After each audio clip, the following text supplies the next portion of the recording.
So we have any questions? Oh, sorry. Okay. Jeez, as you get older, you know, they find more stuff about you. So when I was invited by Kwame, I said, have you talked to Dr. Moats? He goes, no, why? I said, well, you need to know that people in our field, if you're a tenured full professor, all you do in the summer is golf and watch cartoons. So you want me to come down to Missouri? He said, well, you can talk about antimony. I said, I'll be there. So anyway, it's a joke. Mike, where are you? I know. All right. So, see, watching cartoons. I hope you can hear me all right. Okay. So anyway, I'm going to talk to you about an element I have a passion for. And I first started working in antimony in 1982. And back then it was a nuisance metal. But now it's critical. So let's see if we can get this to go. Of course, I'm with the Colorado School of Mines, and you can read these accolades as fast as I can read them to you. I like the fact that our students, and particularly my son who graduated with a PhD, comes out with a salary higher than somebody in the Ivy League, so that took him off my phone bill, which was great. I now, Dr. Taylor retired, and so I had the dubious distinction of taking over the Kroll Institute for Extractive Metallurgy, which we've been around 51 years now, and was created by an endowment by Dr. William J. Kroll, who created our zirconium and titanium industries. The endowment's gone, but we're still here. So we do teaching and research in mineral processing, extractive metallurgy, recycling, waste minimization. So we work with the CMI. We have a IUCRC recycle center that's being born, kicked out of the nest by the NSF. We have about 20 industrial members from here and throughout Europe who support it. And of course, we're engaged with many industrial clients. And you'll see some of our students and alumni here. My credentials beyond what she said. There was one ward she missed, and in my grade school, I was the second grade declamation champ. So I hope I can entertain you. You'll see the little suit my mother made me wear. I probably got beat up after in the playground, but anyway, it looked good for the picture. So I grew up in Butte, Montana. So antimony, you're surrounded by antimony right now, where you're handling it. It's mainly used as a flame retardant. It's used in fabrics and rugs, and it's in your laptop, so in the plastics there. If you're analyzed, you'd find antimony, and it's mandated in the Western world to use it along with halides as a flame retardant.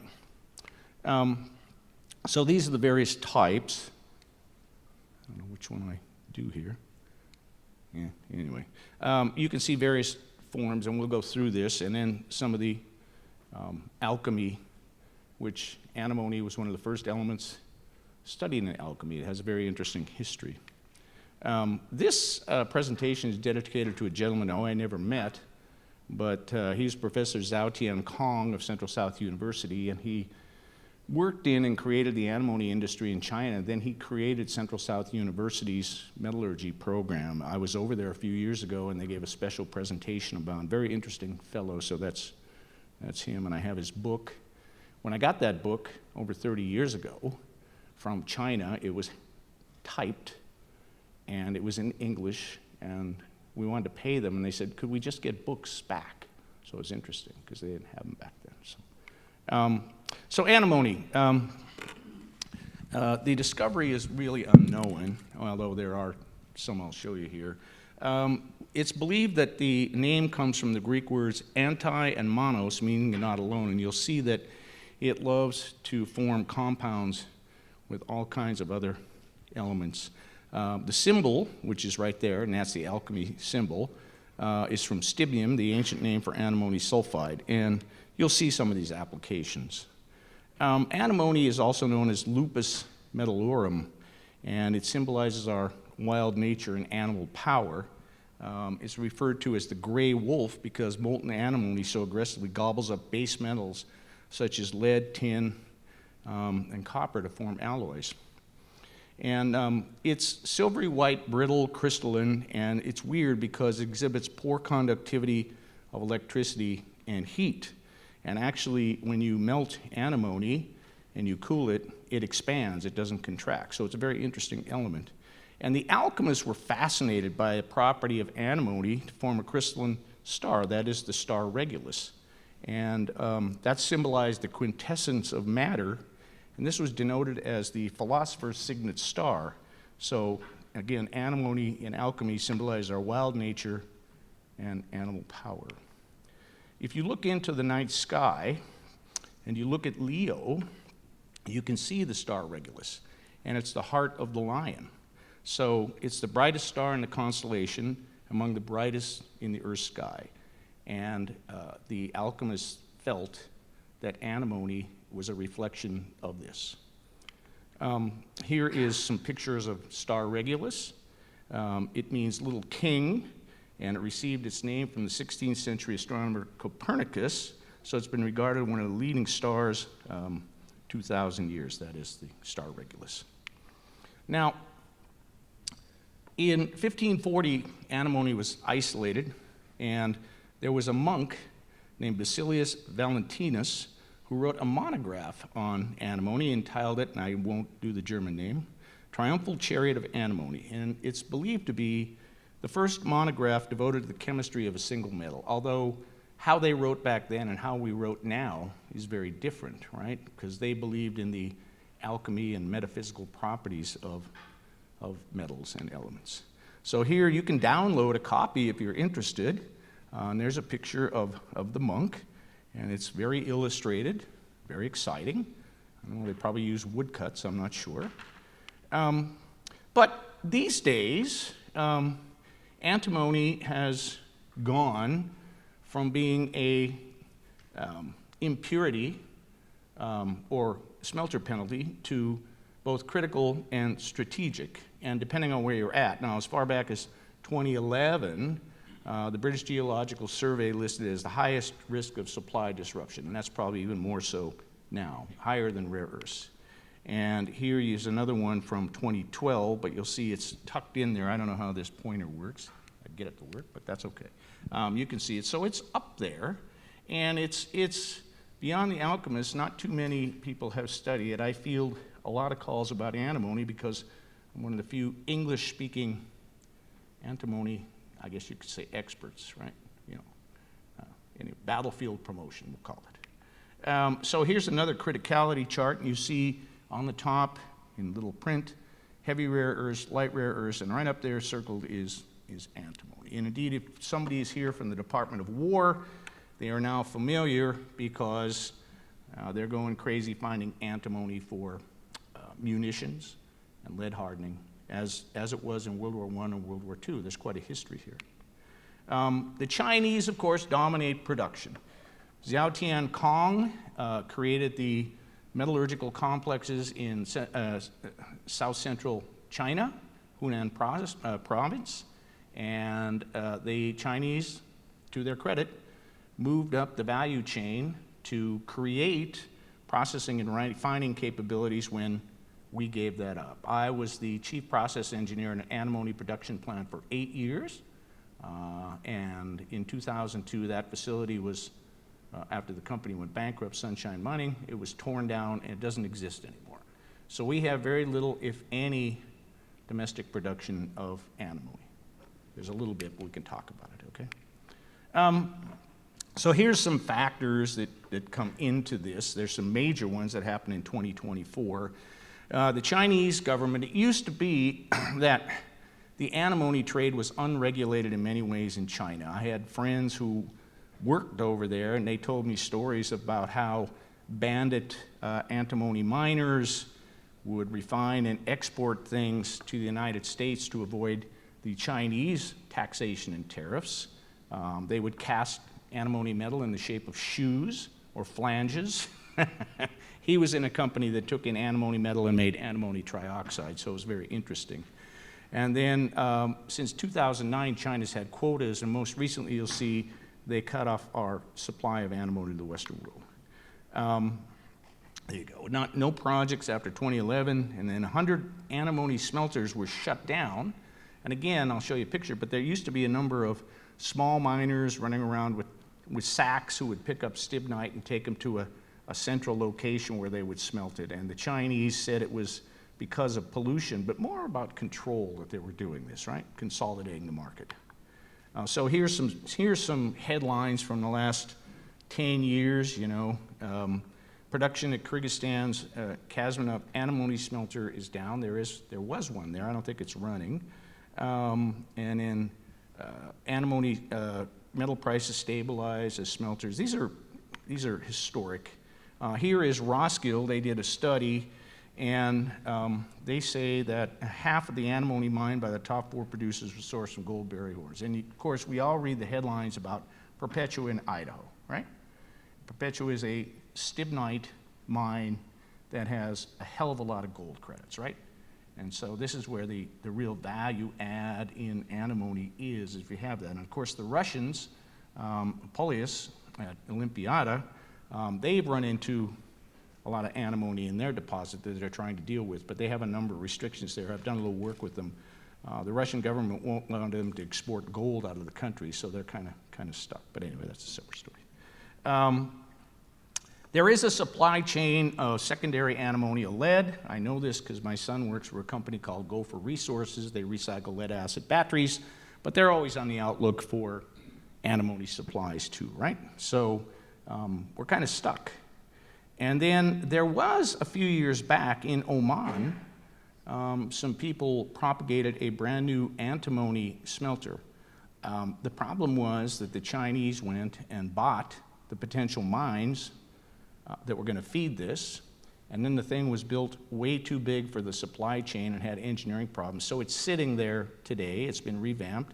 I know the Department of War, I've talked to people, they want people to go over and invest in this thing, but the problem again is the supply chain. So even if you have it, you're going to have to get some sources of antimony to fill this monster. So anyway.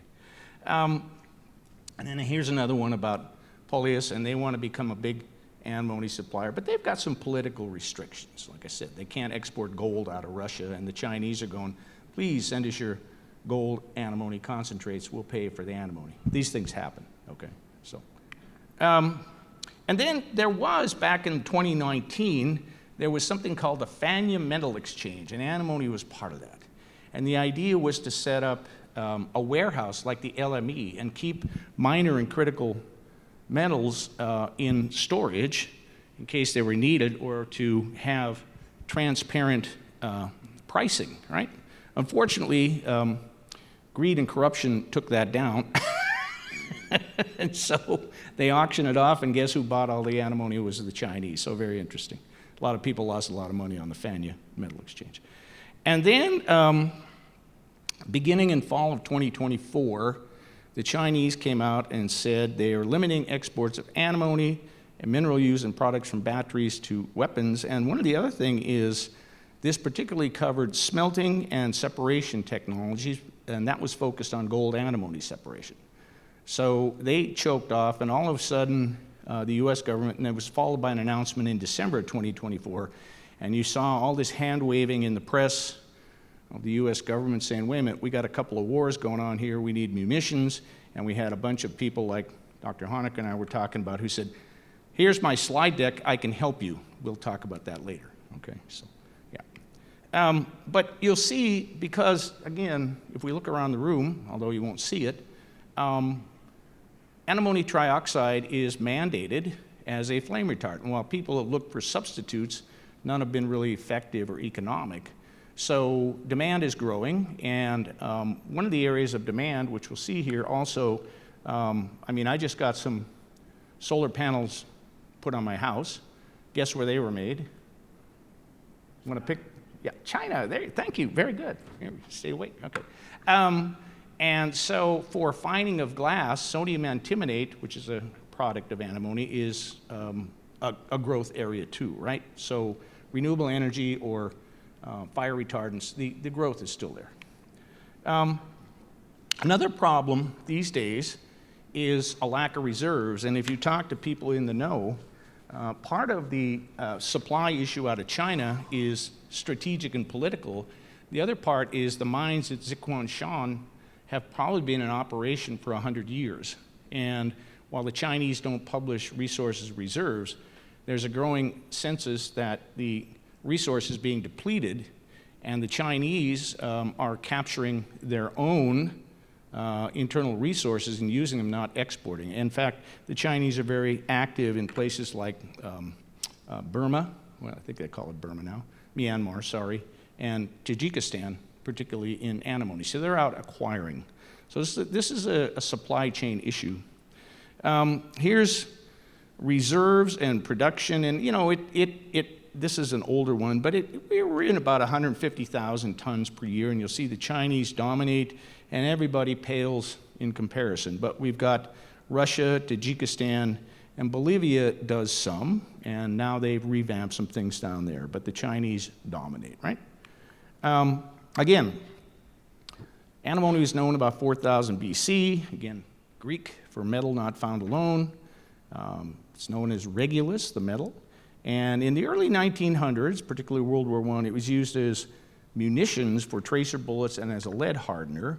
And then obviously automobile batteries boosted usage and then flame retardant. So it is a very functional element beyond its alchemy properties. Here is a breakdown. I can't remember who this is from, but you see 57% flame retardants, lead acid batteries. But the criticality for the Department of War is antimony trisulfide followed by antimony metal. And they're tearing their hair out to try and get it right now, okay? Here's a picture of some antimony metal. And of course, one of the functional uses is batteries. Here is antimony trioxide with some of my family members being protected.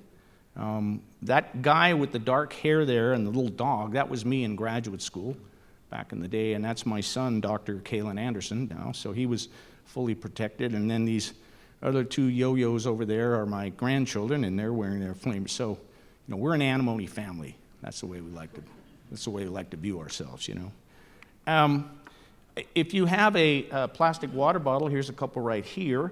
Antimony acetate was in part used to create those. Improves the polycondensation times and significantly reduces impurity levels in the PET resin. So you might be sipping a few ppbs of antimony. It's okay, it's free. And then there's been some applications with computer memory with antimony. And then the Navy says that they've come up with a more efficient solar cell using antimony with the potential to break 50% conversion, so we'll see. But, you know, its abundance is about 0.2 gram per ton. So you can see it circled there. It's less common than the rare earth elements. And again, there's 100 antimony minerals that we know of, I think. But stibnite is the most predominant. Here's a list from a paper I wrote, and you can see the number of identified minerals. And again, it meets its name, right? It doesn't want to be alone. So it's like my chihuahua, you know, it doesn't want to be alone, right? So that's a joke. Here's the major deposits. Now, even though antimony is found a lot of places, it's hard to find large deposits, right? So you can see, I wish my pointer would work, but you can see the blue area there, and that is China. Well, it's hard to see that. There's South China, Zhejiang, and then in Russia, you've got some in South America. You've got a few in North America, Perpetua, that area right there. Some in North Idaho, a little bit as a co-product of copper and silver, and of course down in Bolivia. So it's common, but it's hard to find it in relative concentrations or large deposits. It is a semi-metal or metalloid, so it has interesting properties. It's not really a metal. It's not malleable, and antimony is a very poor conductor of both electricity and heat. And like I said, if you melt it and cast it, it expands. It's a very interesting material to work with. Well, anyway, you don't know what a metal is. So here's a list you can see of red. These are what we consider metalloids: germanium and silicon and tellurium and polonium and, of course, antimony. And they have mixed properties of metals as well as non-metals. So they have different melting and boiling points. You can read these. And so it really isn't a metal. How do we get this, since I'm a mineral process and extractive metallurgy? So this is a picture on a sunny day in Zhejiang. No. Anybody been to China and seen their production facilities? Anybody been to China and hope to see their production facilities? Okay. So they wouldn't let me go here. I was in south central China, and they would not let me go here. If you've dealt with a lot of the Chinese, they don't like people who have experts to go to the places where they're, so I didn't get to see it. So this is a picture that was part of the a publication. And of course, there's Professor Tian Kong, who is well known. And here's your Western antimony expert right here. That's my little office at Colorado School of Mines, so you can come and see me. And the mineral processing, I'll point this out. I mean, you can readily, you can float stibnite, it's not that hard, but you'll see in the Chinese mineral processing, which dominates, you'll see hand sorting, not automated sorting. And this relates to either in the plant or people back in the day running around little knapsacks picking up stibnite in that area and either custom smelting it or bringing it in, right? So here is a flow sheet. You can see all these unit operations. I've circled hand sorting and washing, flotation is in there. But, you know, I mean, making from a good stibnite deposit, it's not too hard to make a good antimony concentrate. Of course, there's usually impurities like lead, arsenic, and mercury that you'll have to deal with, right? But pyrometallurgy, okay. Well, generally the ore grade or concentrate grade determines the process. So lower grades, we volatilize it to Sb2O3. Higher grades, we do something called liquation or iron precipitation. And liquation is a melting process, I'll show you, that allows you to purify and make high purity antimony trisulfide. And we have one ND, US Antimony, that's doing some of that for the US government right now, but it's not too much. So here is a smelter at Zhejiang Antimony Complex. You know, the little gentleman doesn't have much PPE there, but he looks pretty busy. And this is the industry was started by something called the Herrenschmidt furnaces, and I think they were created in Europe, perhaps in France. But the Chinese early on, a guy named C.Y. Wang adopted this technology, brought it over, and then, of course, Tian Kong created the rest of the industry. So here you go. Here's a Herrenschmidt furnace, and the key is volatilizing the antimony trioxide and then sequentially crystallizing it into Sb2O3 that has the right particle size and the right purity, right? So the Herrenschmidt furnace was a breakthrough. And here's a young man, I think. Again, no PPE, but maybe the plant was down. And this is the dust bins. So this is the basic technology, which is not too sophisticated. You take your antimony metal or antimony stibnite and oxidize it. Now, a friend of mine used to work for a company on the East Coast called Amspec. And back in the 80s, you know that New Jersey had some pollution problems, and he told me they used to import stibnite concentrates and roast them, and they were the largest SO2 producer on the East Coast.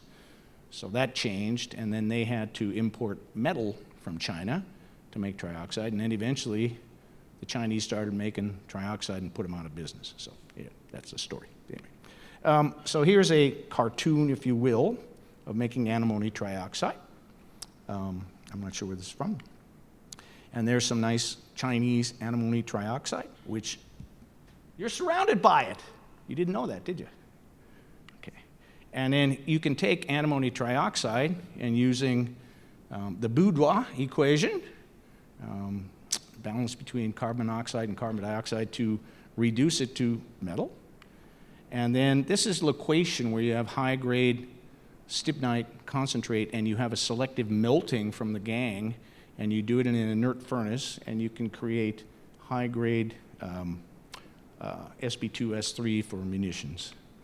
Iron precipitation is interesting. If you take stibnite and you heat it up in the presence of iron, you get a galvanic reaction, and you get reduction of antimony and create iron sulfide. So these are traditional methods.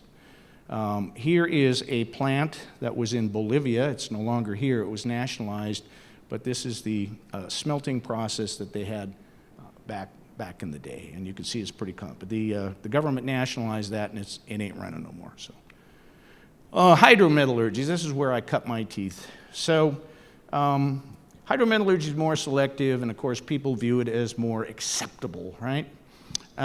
It has better separations, can produce higher quality antimony product. There's the alkaline sulfide system and the acidic chloride system. Both have been put into practice.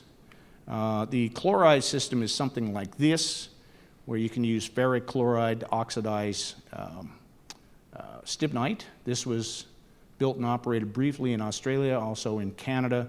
The problem is that you can generate H2S, and also you don't get the selectivity, so your final product can contain things like iron or otherwise, so it doesn't make the best products, and both places no longer exist for a number of reasons.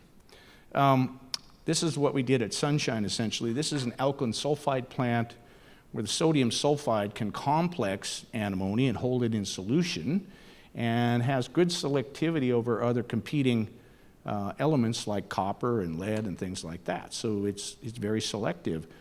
Plants have been built, of course, in USA from 1942.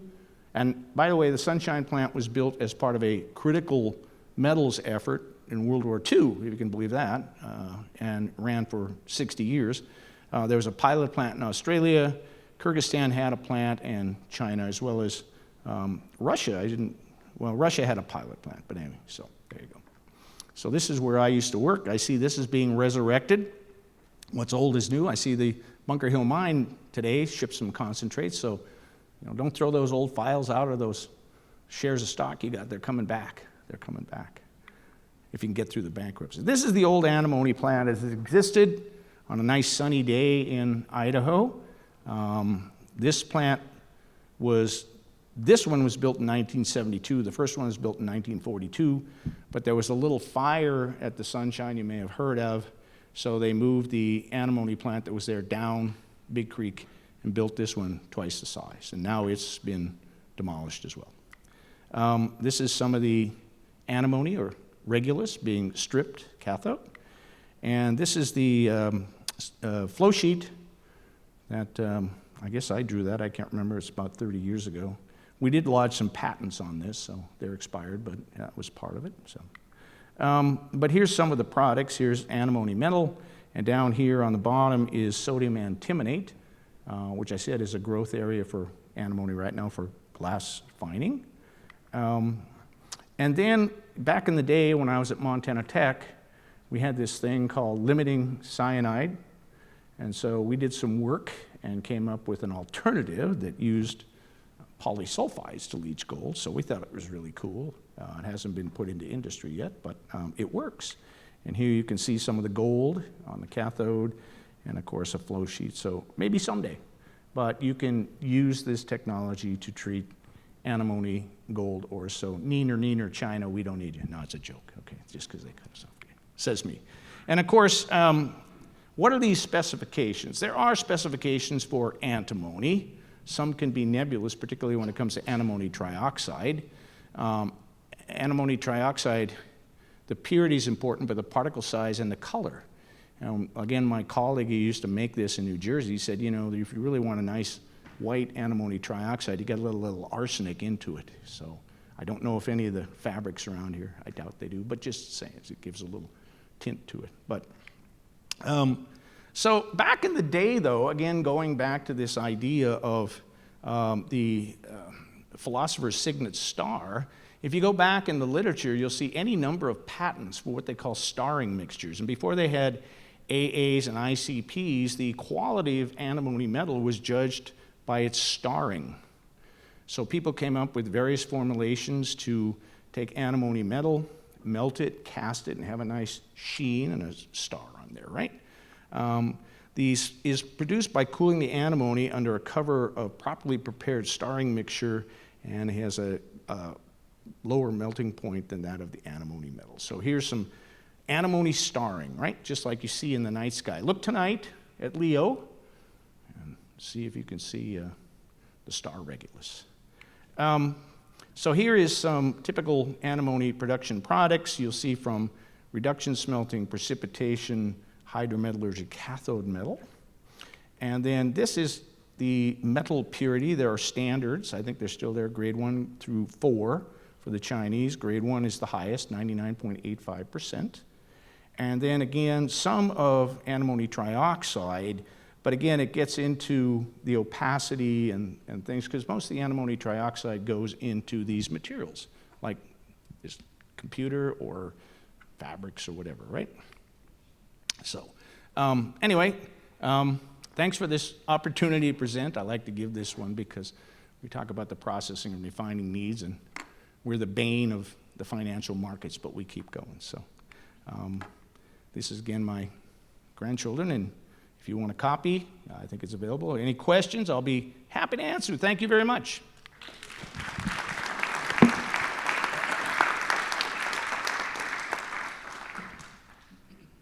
Maybe we have time for one question. Thank you. No? Are you asleep? Stunned silence. Yes.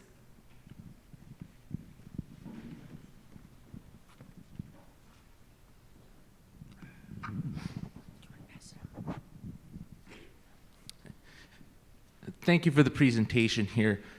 In my personal experience here in the gold sulfide industry, we view antimony in a lot of our concentrates there as very problematic, especially when it goes on to pressure oxidation.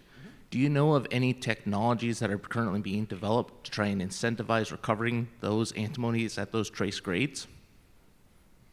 Well, oops, sorry.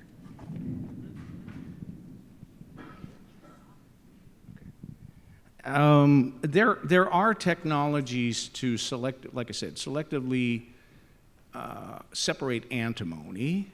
Of course, there has to be an incentive to do it, right? I mean, it depends on, generally, antimony, through its history, has either been viewed as deleterious or an impurity. If you go to a smelter, they'll slap a penalty on you, but nowadays it's critical. So there might be motivation to implement. I mean, the Sunshine process that was created in 1942 had a dual motivation. That was a precious metals mine with silver. One was the U.S. government wanted antimony metal for the war effort, and two, the Sunshine concentrates could not go to a copper smelter because they had too much antimony. So the plant was designed and built and operated to alleviate antimony penalties, allow access to a copper smelter, and create a critical metal for the U.S. war. So maybe something like that will happen for the gold industry or otherwise. I mean, Perpetua has to do that, right? At the end of the day, they're a gold mine, but they're going to have to deal with antimony, right? So if we have people from INL in here, they can tell us what's going on. I saw the press. Okay, so I hope that answers your question. Thank you. Please join me to thank Dr. Anderson.